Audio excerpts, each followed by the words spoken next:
Hello everyone and welcome back to the channel. My name is Gonzii and today we're going to be reacting to another film theory video called The Fnaf movie just changed the lore. So yeah man, you guys know how much I love Matt, Pat and the crew there at Game Theory, and they have a separate channel called Film Theory. So yeah man, see what they think about the Fnaf movie. So yeah man, let's go check this one out. Spoilers, I think. So I don't know if there is spoilers, but if it is, spoiler alert. If you haven't watched the movie, go watch it.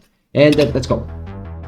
Great movie, man. Hello, Internet. Welcome Drink to water, by the Film way. Theory, the By the show way. that knows that a picture is worth 1,000 words. The drawings show them what really happened. And what did you draw? A yellow rabbit hitting the subscribe button? Oh, subscribe, bro. Great! That is the point of the subscribe button, after all. Thanks, Abby. Finally it's happened. After 8 agonizingly Great long years in movie, hell, man. hopping It from was studio so to good. studio, director to director, the Five Nights at Freddy's movie is finally out for you to go see right now. Yep. And man, has this been a commercial hit. As of the writing of this script, just one weekend into release, the movie's made over $152 million at the bro. box office, more than 7 times its own budget. And that's despite being available to stream on Peacock, where, oh wait, it's also the most viewed movie on Peacock ever. Damn. Other than that, My Big Fat Greek Wedding 3. It's also Blumhouse's most successful opening weekend to date, which means that more people are turning out to see Springtrap wielding his knife than Michael Myers. Maybe now Hollywood will finally bother to get the name of this thing right. And his other movie, Friday Nights at Freddy's, comes to theaters and streaming on Idiot, Peacock man. October 27th.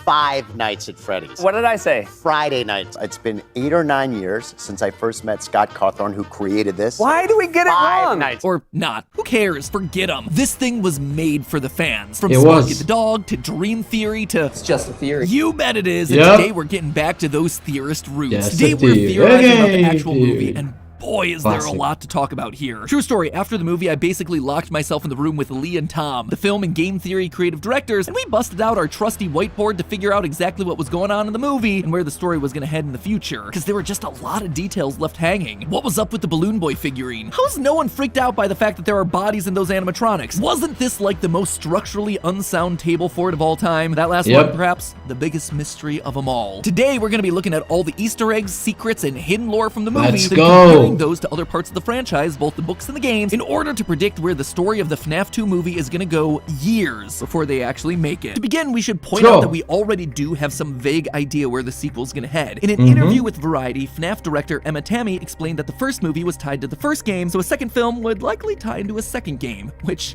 kinda goes without saying, but also should probably make our lives easy, right? Yeah, not No. quite. As we mentioned in our It's first FNAF, action bro. theory, Nothing the easy. strategy for the movieverse seems to be taking iconic bits and pieces from across the entire franchise, games, books, fan theories, even hoaxes, and distilling it all down into the most recognizable version of FNAF there is. That's how we got Mike Schmidt from FNAF 1 hanging out with Vanessa from Security Breach, fighting Springtrap from FNAF 3, and saving Abby from getting stuck into a Springlock version of Ella from the Silver Eyes novel, with an ending that was ripped straight out of the 4th closet. It is literally FNAF the smoothie. Everything dumped Yep. into a blender, chopped up, Basically. and then poured back out onto the big screen. He was on So, point, man. While it did follow It's already the on the same channel, broad that video, strokes by of the way. first Go watch game, it. Five He was Nights on at point. the FNAF 1 pizzeria with ghost kids in suits, it is definitely not the same story. It's also important to note the changes to the story that have been added in. One example has to be the time that these movies take place. It's widely accepted that the FNAF 1 video game takes place somewhere around 1993, and yet in this scene from the movie, we see a date on a security camera that reads April 6th, 2000, about 7 years later. Another big example, though we've long theorized that the story of the original FNAF games takes place in Utah, that is not the case in the film. In the film, during the scene where Aunt Jane is confronting Mike at Abby's school, her lawyer hands Mike some family court paperwork. If you pause and read the fine print on the documents, you'll find the URL mncourts.gov, which is the official website for the Minnesota judicial system. Additionally, we can see a phone number with the area code 651, which is connected to the St. Paul area and eastern suburbs of Minnesota. And get this, I kid you not, there's a small town in this area code named Afton. Damn. Cannot make that up. Honestly, I wouldn't be surprised if Scott moved the entire movie to Minnesota just for that change alone. Lastly, there's also this decal on Vanessa's police cruiser, GFPD. PD stands for police department. That part's pretty darn obvious, but then what about the GF? Well, honestly, that could stand for any city or township with those same initials, from Grand Forks to Glen Falls to Great Falls, but included in that list is Granite Falls, just 2 hours west of St. Paul, whose cop cars, at least according to the website, follow the exact same black and white color pattern that we see in the movie. Speaking of clues from the cars that are seen throughout the movie, we can also reasonably assume that Mike's brother Garrett was kidnapped in the early 80s. Based on this shot from Mike's dream sequence. By taking the rear end of William Afton's car here and reverse image searching for it, we're able to identify this as a Ford Fairmont Futura. Specifically, the model is coming from between 1980 and 1983. You can immediately see the connections here between the unique vertical taillight design and the boxy body shape. But why then does that matter? Well, Mike's brother Garrett is likely the first child that Afton abducted and killed. In Mike's dream flashbacks, we very clearly see Garrett holding a toy airplane as he's being taken away in the back of Afton's car. And where do we see that airplane again? When Vanessa reveals Afton to be her father. She's holding the same airplane. That right there, that is cold. I didn't notice that. Victims to your daughter. But not only is it gross, it's also helpful because it lets us put together a rough timeline. You see, Afton and Vanessa are clearly in a still operational pizzeria in this photograph, which means it had to have been taken before the other kids went missing, causing Freddy's to shut down. In other words, Garrett was the first of Afton's victims that we currently know of. And that right there, that's important because in the games, Afton's first victim, and the one most closely associated with his car, goes on to possess the puppet, a marionette-esque character that serves as a protector and guide to all the other spirits. Killed on the restaurant. It's the first victim that gives gifts and gives life to the other animatronics after their murders. We see this possession happening in FNAF 6's security puppet minigame. Notice the tire tracks out there in the rain. We see the exact same event from a different angle in FNAF 2. Notice that cool purple car. From there, the rest of FNAF 2's hidden minigames then show us the puppet trying to protect the other dead children from Afton. And when it can't, the puppet decides to bring them to life in the form of animatronics.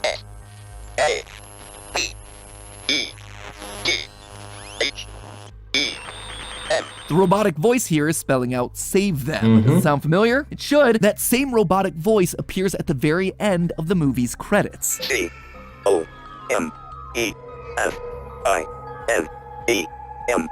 Once the whole thing wraps, the voice has spelled out, "Come find me," in the exact same way that the puppet communicated to the player in the FNAF 2 minigames. And who needs to be found in the movie? Garrett. See, the fact that they never resolved what exactly happened to Garrett was a big thing that stuck out to me when I was watching this thing. After all, it was Mike's entire motivation and his only clear outright connection to both Afton and Vanessa. His fate is definitely going to come up again in the sequel, and all the signs are pointing to the puppet from the FNAF 2 video game. What's more, did you notice the music that was playing during that section? It's a music box. Another nod to the puppet, who in the games is kept calm by constantly winding a music box. In short, Garrett is possessing the puppet in this world, and here he is literally trying to tell Mike and the audience to come find him in the sequel. But stop for a minute and consider the method of Afton's crime here. It is different from all the rest. He's out in nature. He kidnaps Garrett and presumably leaves him alive longer than his normal victims. He keeps the kid's toy and then gives it to his daughter. They're even in a completely different state. Unlike the rest of Afton's crimes, where he just lures kids to the back of the pizzeria and kills them, here, things feel premeditated. They feel personal. And that would align with both the games and the books, where Afton's first murder isn't just a random killing, it's targeted against one person, his business partner and the original builder of the animatronics, Henry. Small souls trapped in prisons of my making, now set to new purpose.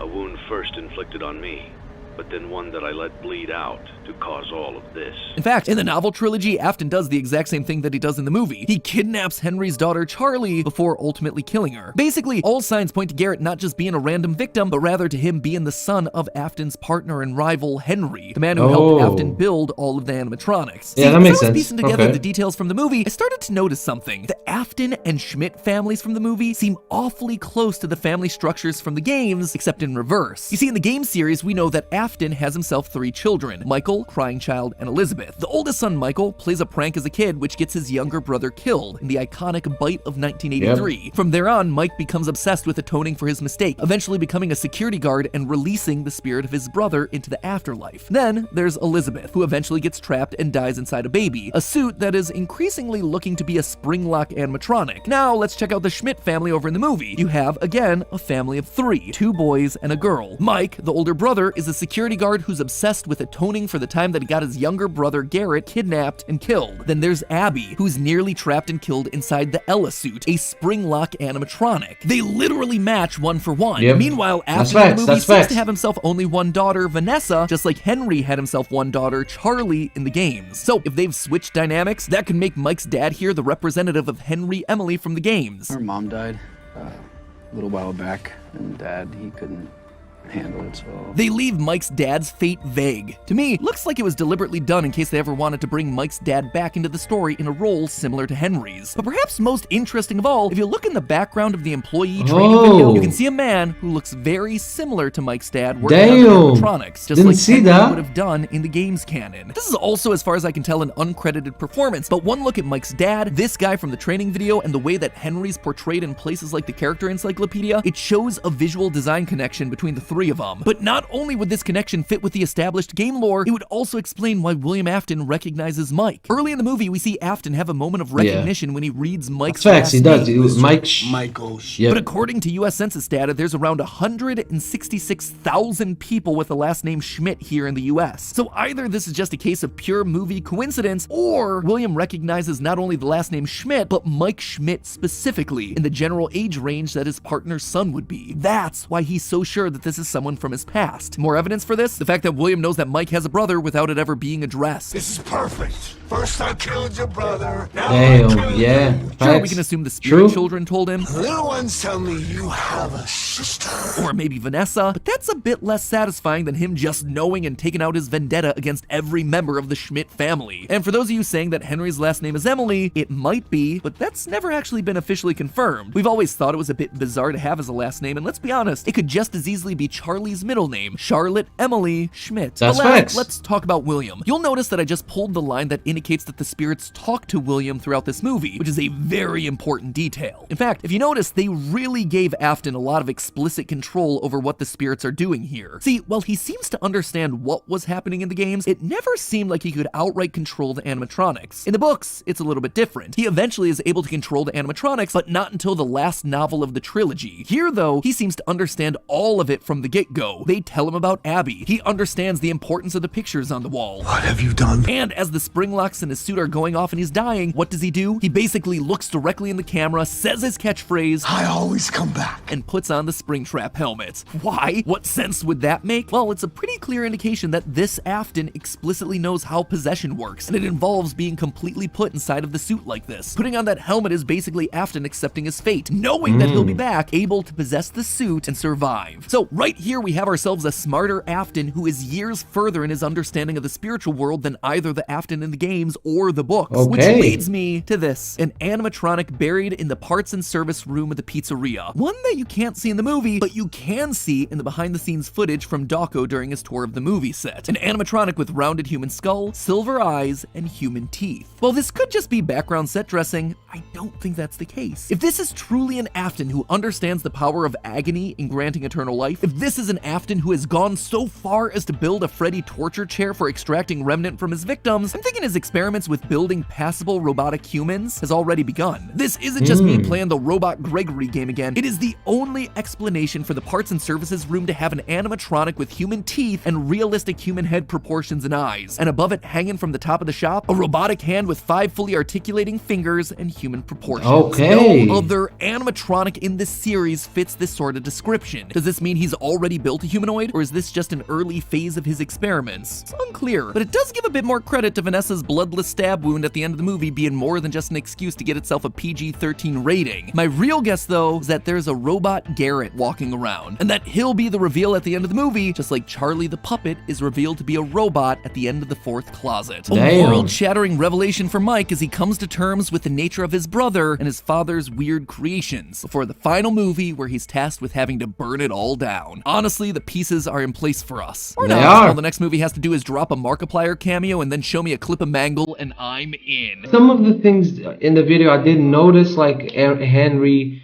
working in the background of the tutorial video. That was quite neat. But yeah, man, I cannot wait for Five Nights at Freddy's 2. And yeah, they did a really clever thing about splitting, about reversing the roles of the games and the books to the movie, with the families, often in the games having 3 children. Now with Henry having 3 children, and often having 1 child being a girl. So yeah, man, it was a really well done movie. I cannot wait for the sequel. They did a phenomenal job with the animatronics, with the scenery. They did a phenomenal job with the script, man. It was very well put together. And a huge shout out to the people working on it, because that was impressive and amazing.